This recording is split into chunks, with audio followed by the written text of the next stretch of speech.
క్రీస్తునాథునందు మికిలి ప్రియమైనటువంటి దివ్యవాణి ప్రేక్షకులందరికీ ఆత్మలో జీవనం కార్యక్రమంలోనికి మిమ్మల్ందరినీ ప్రేమపూర్వకముగా ఆహ్వానిస్తున్నాను.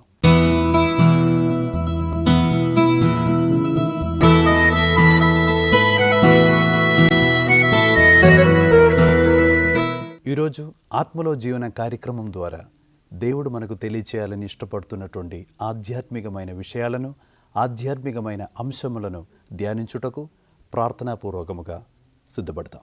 యోహాను సువార్త 15వ అధ్యాయం 1వ వాక్యం నుండి మనం చదివి చూసినట్లయితే యేసుప్రభు ద్రాక్షావల్లి తీగలు గురించిన ఉపమానము మనకు నేర్పిస్తున్నారు. ద్రాక్షావల్లి తీగలు ఈ ఉపమానములో దేవుడు మనకు తెలియచేయాలని ఇష్టపడుతున్నటువంటి ఒక అద్భుతకరమైన ఒక అంశం ఏమిటంటే, మన జీవితం ఏ విధముగా జీవిస్తేనే దేవుని దృష్టిలో, ఆ పరమ పరిశుద్ధుడైన ఆ దేవుని దృష్టిలో మన జీవితము ఆమోదయోగ్యమైన, ప్రీతికరమైన ఒక జీవితం అవుతుందనేటువంటి ఒక గొప్ప సత్యాన్ని నేర్పించుటకు దేవుడు చెప్పినటువంటి ఒక ఉపమానము ఆ ద్రాక్ష తీగలు అనేటువంటి ఒక ఉపమానము. ఈ ద్రాక్ష తీగలు అనేటువంటి ఉపమానములో దేవుడు 3 రకాలైన తీగలు గురించి వివరిస్తున్నారు. మొదటి భాగంలో 3 రకాలైన తీగలు గురించి వివరిస్తున్నారు. మొదట్లో దేవుడు చెప్తున్నారు, మొదటి తీగ ఫలింపని తీగ, రెండవ తీగ ఫలించు తీగ, మూడవ తీగ అధికముగా ఫలించు తీగ. ఈ 3 రకాలైన తీగలను గురించి వివరించిన తర్వాత దేవుడు శిష్యులకు హెచ్చరిస్తున్నటువంటి ఒక విషయం ఏమిటంటే, మీ జీవితం మీరు ఎన్నడూ కూడా ఫలింపని తీగ వలె మీరు ఉండకూడదు, ఫలించు తీగ వలె కూడా మీరు ఉండకూడదు. అటువంటి తీగలను నేను కత్తిరించుకొని సరిచేసుకొని మరలా దేవుడు కోరుకునేటువంటి ఒక విధానం ఏమిటంటే, మీరు అధికముగా ఫలించు తీగలు వలె మారాలని దేవుడు కోరుతున్నారు. దేవుడు శిష్యులను ప్రోత్సహిస్తున్నారు. మన జీవితంలో మనం ఈ యొక్క ఉపమానము మన జీవితానికి దగ్గరగా పెట్టుకొని మనం జీవించే విశ్వాస జీవితముతో ఈ యొక్క ఉపమానము పోల్చుకొని మన జీవితాలను ప్రభు సన్నిధిలో మనం ఒకసారి ఆత్మపరిశీలన చేసుకునేటప్పుడు ఈరోజు ప్రత్యేకంగా మనం ధ్యానించుకుందాం. నా క్రైస్తవ జీవితం నేను జీవిస్తున్నప్పుడు నేను ఫలింపలేని, ఏమాత్రం ఫలరహితమైన ఒక తీగ వలె నేను జీవిస్తున్నానా? ఏమాత్రం పరిశుద్ధాత్మ ఫలాలు, పరిశుద్ధాత్మ అభిషేకం లేనటువంటి ఒక జీవితం నేను జీవిస్తున్నానా? లేకపోతే రెండవదిగా మనం చూసినట్లయితే ఫలించు తీగలైనప్పటికీ కూడా గాడ్ వాస్ నాట్ హ్యాపీ. దేవుడు ఆ ఫలించు తీగలు అని చెప్పి ఆ తీగలను కూడా దేవుడు ప్రోత్సహించట్లేదు. దేవుడు చెప్తున్నారు, ఆ ఫలించు తీగలను కూడా నేను సరి చేసుకోవాలి, ఆ ఫలించు తీగలను కూడా నేను కత్తిరించి సరి చేసుకొని వాటిని అధికముగా ఫలించు తీగలుగా వలె మార్చాలని దేవుని యొక్క ఉద్దేశము. అయితే ఈ ఫలించు తీగలు ఏ విధముగా శుద్ధి చేయబడాలి? ఒకవేళ మన జీవితంలో కూడా ఏమాత్రం ఫలరహితమైన ఒక జీవితం మనం ఒకవేళ జీవించలేకపోవచ్చు. కానీ మనందరిలో ఏదో ఒక ఫలము, ఏదో ఒక దైవీకమైన పుణ్యములతోనే మన జీవితాలు మనం గడుపుతూ ఉంటాం. అయినప్పటికీ కూడా మన జీవితంలో భక్తిహీనత, అపనమ్మకం అనేటువంటి కొన్ని లోభాలు మన జీవితంలో ఉండవచ్చు. దేవుడు కోరుకునే విధముగా మన జీవితంలో మనం ఒకవేళ ఈ కొన్ని అవలక్షణాలు, కొన్ని లోభాలతో దేవుని యొక్క సన్నిధిలో, దేవుని దృష్టికి ప్రీతికరమైన ఒక జీవితం మనం జీవించలేకపోతుంటారేమో. అందుకే మనందరినీ కూడా ఈరోజు దేవుడు హెచ్చరిస్తూ దేవుడు చెప్తున్నారు, మీరు ఫలింపని తీగవలే ఉండవద్దు, ఫలించు తీగవలే మీరు ఉండినా కూడా మీలో కొన్ని కార్యములను మీరు చేసే ప్రతి కార్యాలను కూడా సరి చేసుకొని అధికముగా ఫలించు తీగవలే మారాలని ఉద్దేశంతో ఈ వాక్య ధ్యానం ద్వారా దేవుడు మీ అందరితో మాట్లాడుతున్నారు. కావున ప్రియమైనటువంటి సహోదరి సహోదరులారా, ఈరోజు నేను మీతో చెప్పాలని ఇష్టపడుతున్నటువంటి ఒక విషయం ఏమిటంటే, అధికముగా ఫలించు తీగవలే ఉండాలని కోరుకునే ప్రతి ఒక్క వ్యక్తిలో ఉండవలసిన కొన్ని పుణ్యాలు, కొన్ని లక్షణాలు ఏమిటి? ఈ లక్షణాలు పునీత పౌలు కొలొస్సీలకు రాసినటువంటి లేఖనములో 3వ అధ్యాయం నుండి మీకు తెలియచేయాలని నేను ఇష్టపడుతున్నాను.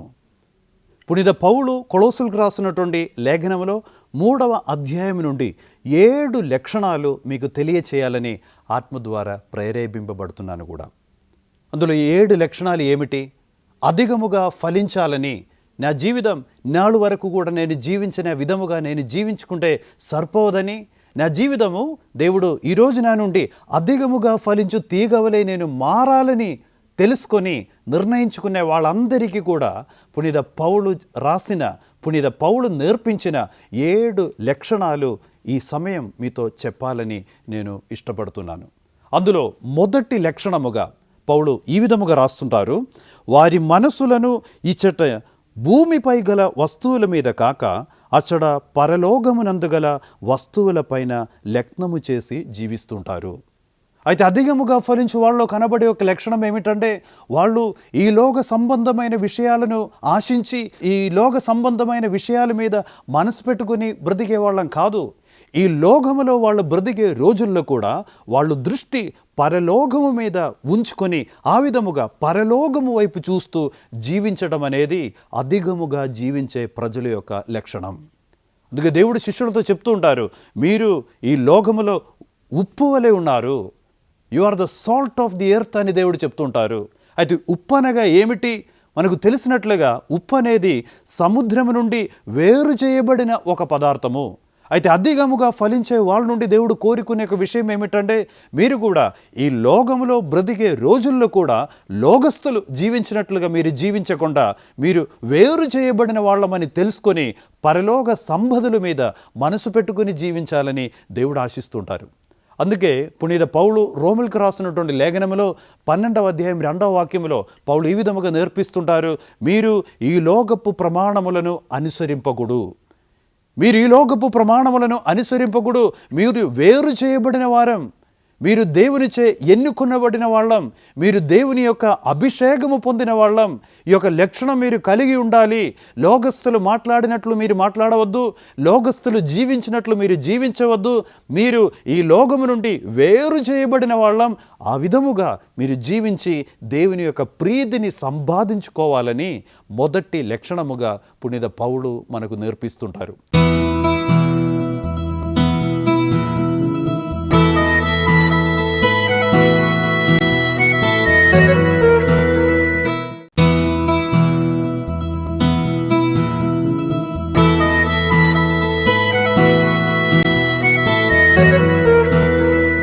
అయితే ఒక నిమిషం ఆలోచించుకుందాం. మన క్రైస్తవ జీవితం, నా జీవితం లోకస్తులు జీవించినట్లుగా నేను జీవిస్తున్నానా? దేవునితో ప్రార్థించు, దేవా పరలోక వైపు చూస్తూ ఈ లోకము నుండి వేరు చేయబడిన విధముగా నా క్రైస్తవ జీవితం జీవించే భాగ్యము నాకు దయచేయము అని మనం ప్రార్థించుకుందాం. అధికముగా ఫలించు తీగల్లో అధికముగా ఫలించాలని కోరుకునే వాళ్ళందరిలో కనబడవలసిన రెండవ లక్షణం ఏమిటంటే, పునీత పౌలు నేర్పిస్తుంటారు, మీరు ప్రాపంచిక వ్యామోహములను విడనాడుము. ప్రాపంచిక వ్యామోహములను విడనాడుము అనగా ప్రాపంచిక వ్యామోహాలు ఏమిటి అని బైబిలులో మనం చూసినట్లయితే, పునీత యోహాను రాసిన లేఖనములో 1 యోహాను 2వ అధ్యాయం 16వ వాక్యములో ఈ విధముగా ఆ ప్రాపంచిక వ్యామోహములను కోరక నిర్వచనముగా రాస్తున్నాడు. అది మొదటిది దృష్టి వ్యామోహం, రెండవది శారీరక వ్యామోహం, మూడవది గర్వము. దృష్టి వ్యామోహము, శారీరక వ్యామోహము, గర్వము నుండి మీరు దూరముగా ఉండండి. అందుకే ఒకవేళ దావీదు ఇశ్రాయేల్ ప్రజలకు రాజుగా ఉన్నటువంటి రోజుల్లో దేవుని సన్నిధిలో చేరి ప్రార్థించినటువంటి ఒక ప్రార్థన, దేవా కీర్తన గ్రంథం 118వ అధ్యాయం 37వ వాక్యములో దావీదు ఈ విధముగా ప్రార్థిస్తున్నాడు, దేవా నా మనస్సు వ్యర్థ వస్తువుల మీదకి పోకుండానట్లు చేయము దేవా, నా మనసుని కాపాడుము దేవా. దృష్టి వ్యామోహములో పడిపోతున్నాను, శారీరక వ్యామోహములో పడిపోతున్నాను, గర్వములో నేను పడిపోతున్నాను. నా మనసుని కాపాడుము దేవా, నా మనస్సాక్షిని కాపాడుము దేవా. ప్రాపంచిక వ్యామోహములను విడనాడు శక్తి ఆత్మ బలముతో నన్ను నింపుము దేవా అని దావీదు దేవుని సన్నిధిలో ప్రార్థిస్తున్నాడు. ప్రియమైనటువంటి సహోదరి సహోదరులారా, మన జీవితాలు ఒకసారి ఆత్మపరిశీలన చేసుకుందాం. అధికముగా ఫలించు తీగవలే నీ ఉండాలని నువ్వు ఆరాధించే దేవుడు నీ నుండి కోరుకునే సమయంలో నీవు దృష్టి వ్యామోహము వెనక, శారీరక వ్యామోహములను వెనక, అహంకారముతో ఇంద్రియములను తృప్తిపరచి ఇహలోక సంబంధమైన విషయాల మీద మనసు పెట్టుకొని విలాసవంతమైన జీవితం మీరు జీవిస్తున్నారా? దేవుని వాక్యం గుర్తు చేసుకుంటాం. దేవుడు చెప్తుంటారు, ఈ లోకమంతా నువ్వు సంపాదించిన, ఈ లోకంలో ఉన్నటువంటి సుఖ సంతోషాలంతా నువ్వు అనుభవించిన, నీ ఆత్మ కోల్పోయినా ఏ లాభం ఉన్నది? దేవుడు మరలా చెప్తుంటారు, గుర్తు చేస్తుంటారు, ఆత్మకు బదులుగా నీవు ఏమివ్వగలవు? మన ఆత్మ, దేవుడు మనలో ఉంచినటువంటి ఆత్మ, ఆ ఆత్మకు ఏమాత్రం భంగము కలగకుండా, ఆ ఆత్మకు ఏమాత్రం హాని కలగకుండా ఆత్మను భద్రముగా సురక్షితముగా దేవుడు కోరుకునే విధముగా ఆత్మను కాపాడి అది దేవుని హస్తములో సమర్పించాలని, అది దేవునిలో చేరవలసిదనేటువంటి ఆ దర్శన భాగ్యముతో మనం జీవించాలని దేవుడు మన నుండి కోరుతున్నారు. అధికముగా ఫలించు వాళ్ళలో కనపడవలసినటువంటి ఒక 3వ లక్షణముగా పునీత పౌలు ఈ విధముగా రాస్తున్నారు. వారు సంపూర్ణ దైవ జ్ఞానం మీద మనసు పెట్టుకొని జీవిస్తుంటారు. వాళ్ళ మనసంతా కూడా ఈ లోకానికి సంబంధించిన తెలివితేటల మీద, ఈ లోకానికి సంబంధించిన జ్ఞానం మీద మనసు పెట్టుకొని బ్రతికే వాళ్ళం కాదు.